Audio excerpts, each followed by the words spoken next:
Hello साथियों, स्वागत है आप लोगों का आज के इस नए वीडियो में। आज के वीडियो का जो टॉपिक है वो है एम कोड, यानी सीएनसी बीएमसी में जो एम कोड यूज़ करते हैं उसके बारे में हम आज अच्छी तरीके से जानेंगे और समझेंगे। ये वीडियो मोस्टली रिकमेंड किया था जो एक सुधीर सब्सक्राइबर्स हैं, उन्होंने इसकी डिमांड की थी। साथ ही साथ और बहुत सारे लोगों ने इसके बारे में पूछा था कि सर एम कोड के बारे में आप एक वीडियो बनाइए और उसमें बताइए कि एम कोड को हम कैसे याद करें। तो मैं आप लोगों से बताना चाहूँगा कि आपको एम कोड को याद नहीं करना है, आपको समझना है।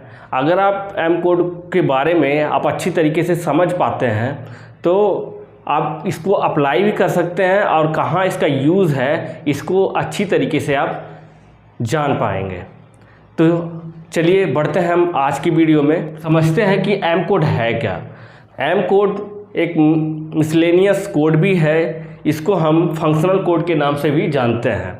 अब मिसलेनियस कोड का मतलब ये होता है कि इस कोड के द्वारा कोई भी कोऑर्डिनेट का मूवमेंट या फिर कोई एक्सिस का मूवमेंट या एक्सिस में किसी तरीके से का कोई परिवर्तन नहीं होता है, बल्कि इसका उपयोग हम सिर्फ मशीनिंग फंक्शन को ऑन ऑफ करने के लिए किया जाता है।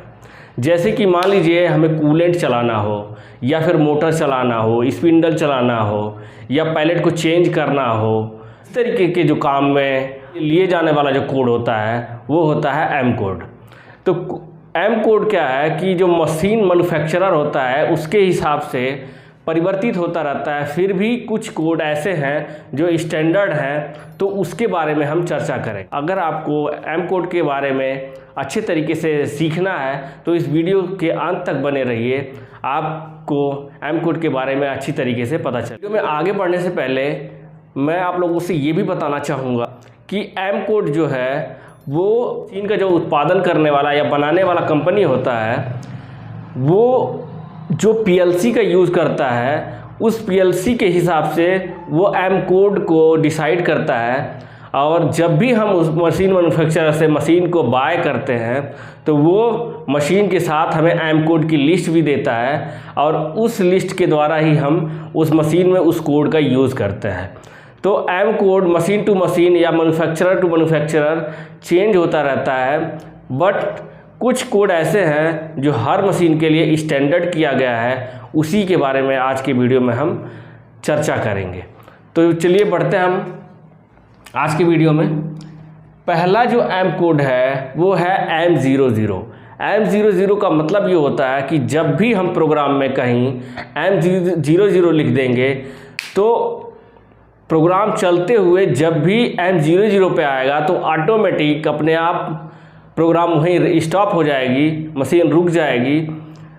ऐसा इसलिए किया जाता है ताकि ये मान लीजिए अगर कहीं भी ड्रिल टूट रहा है बार बार या फिर हमें कहीं एयर लगाने की ज़रूरत है, यानी कि कोई एक ऑपरेशन करने के बाद दूसरे ऑपरेशन में स्क्रैच वगैरह ना आए, उसके लिए हम एयर उसमें लगाते हैं। मान लीजिए कोई बोर बना रहे हैं तो उस बोर में हम पहले कोई ड्रिल चला रहे हैं, तो ड्रिल चलाने के बाद हम उस बोर को क्लीन कर लेते हैं ताकि वहाँ पे कोई चिप्स ना रहे, तो इसलिए हम 00 लगा देते हैं। तो जैसे M00 पे प्रोग्राम रीड करता है तो मशीन रुक जाती है और ऑपरेटर क्या है दरवाजा डोर खोल करके वहाँ पे एयर लगा देता है। एयर लगाने के बाद फिर क्या है, जैसे ही साइकिल स्टार्ट बटन दबाएगा तो प्रोग्राम फिर से वहीं से स्टार्ट होकर के अपना काम करने लगेगा।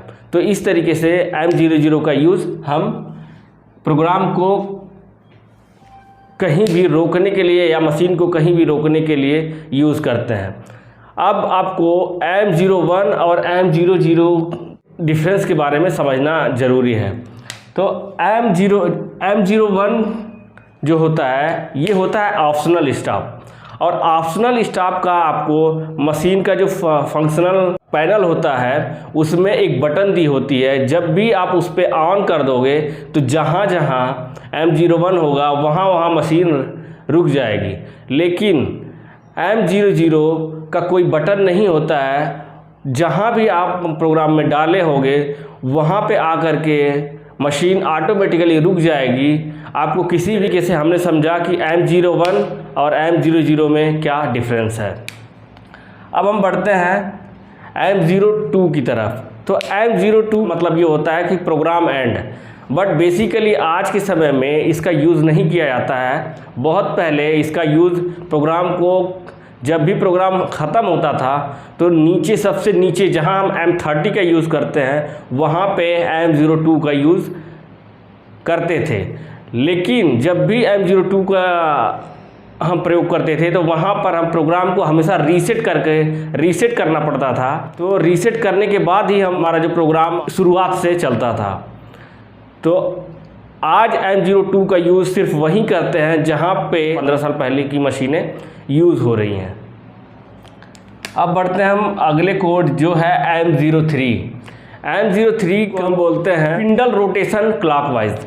स्पिंडल रोटेशन क्लॉकवाइज का मतलब ये है कि स्पिंडल का जो RPM होगा वो क्लॉकवाइज में होगा।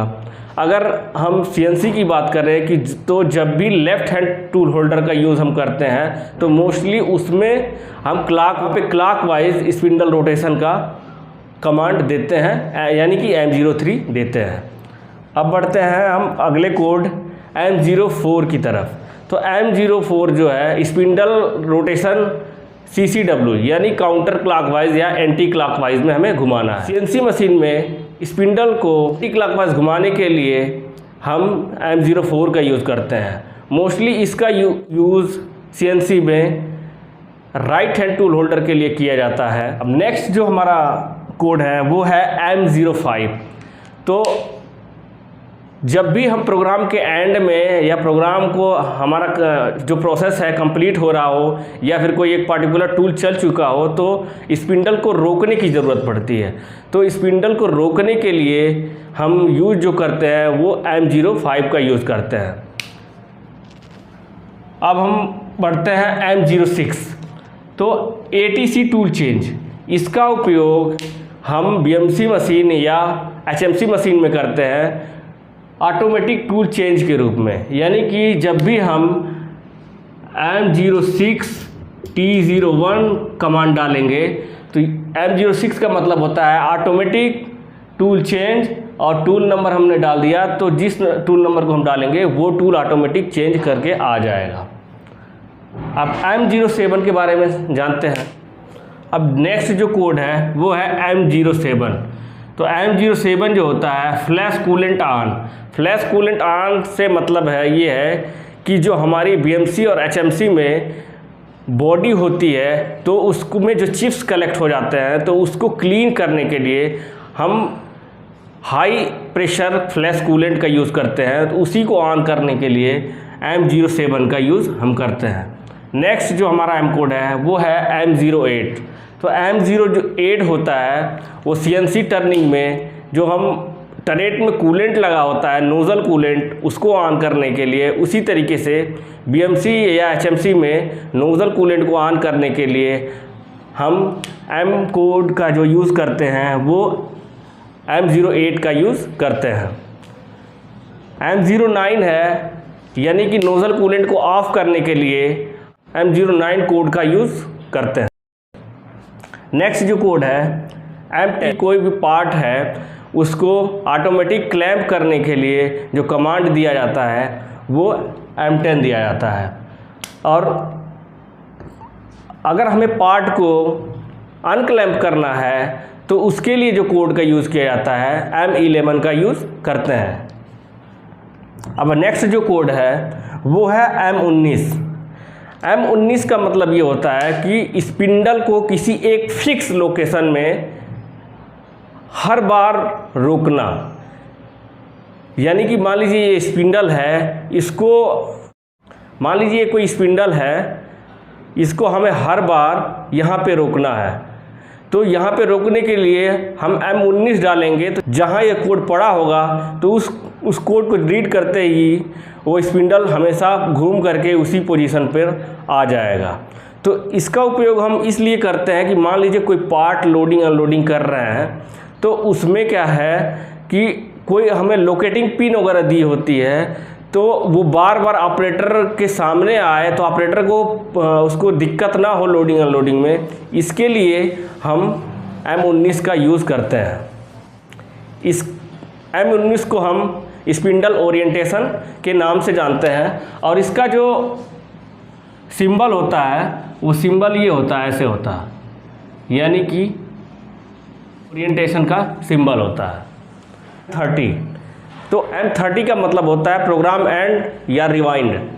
अब प्रोग्राम एंड और रिवाइंड से मतलब क्या है कि जैसा कि पहले जो कोड यूज किया जाता है M02, उसी के जगह पे अब M30 का यूज़ किया जाता है। इससे बेनिफिट क्या है कि M30 जैसे ही M30 कोड पढ़ेगा मशीन तो प्रोग्राम ऑटोमेटिक वो रीसेट हो जाएगा और रीसेट होकर के हमारे जो स्टार्टिंग पॉइंट पे पहुंच जाएगा, यानी कि यहाँ पे हमें मैनुअली रीसेट करने की ज़रूरत नहीं पड़ती है। इसको हम प्रोग्राम रीसेट कोड के नाम से भी जानते हैं। नेक्स्ट जो कोड है हमारा उपयोग हम HMC और BMC में पैलेट को चेंज कराने के लिए किया जाता है। बहुत सारी कंपनियों में हम क्या है कि डबल पैलेट का यूज़ करते हैं, तो एक पैलेट बाहर ऑपरेटर के साइड रहता है और एक पैलेट पे ऑपरेशंस हो रहे होते हैं। तो इसमें क्या होता है कि पार्ट लोडिंग अनलोडिंग का जो टाइम होता है वो सेव हो जाता है। तो उसमें जब भी ऑपरेटर पार्ट लोड कर लेता है तो उसके बाद जब हमारा जो ऑपरेशन चल रहा होता है उसको कंप्लीट होने के बाद ऑटोमेटिक पैलेट क्या होता है चेंज होकर के ऑपरेशन करने लगता है। तो उसके लिए जो कोड का यूज़ करते हैं वो M60 का यूज़ करते हैं। नेक्स्ट जो M कोड है वो है M98। M98 जो होता है सब प्रोग्राम कॉल होता है। जनरली बहुत सारा इसका यूज़ किया जाता है। प्रोग्राम में बहुत सारे छोटे छोटे प्रोग्राम का यूज़ करते हैं। जैसे अगर टूल चेंज करना है तो टूल चेंज में भी एक छोटा सा प्रोग्राम हम कहीं डाल दिए सब प्रोग्राम, या फिर एक ही मेन प्रोग्राम में कई बहुत सारे छोटे छोटे प्रोग्राम हम सब प्रोग्राम के रूप में डाल देते हैं।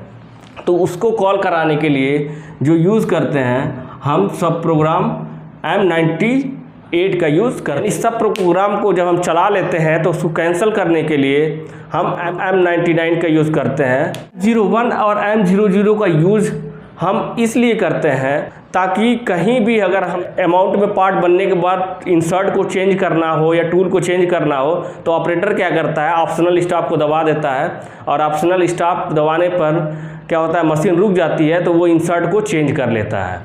तो इंसर्ट के चेंज करने के बाद फिर से वो साइकिल स्टार्ट दबा देगा तो क्या होगा वहीं से प्रोग्राम रीड कर लेगा।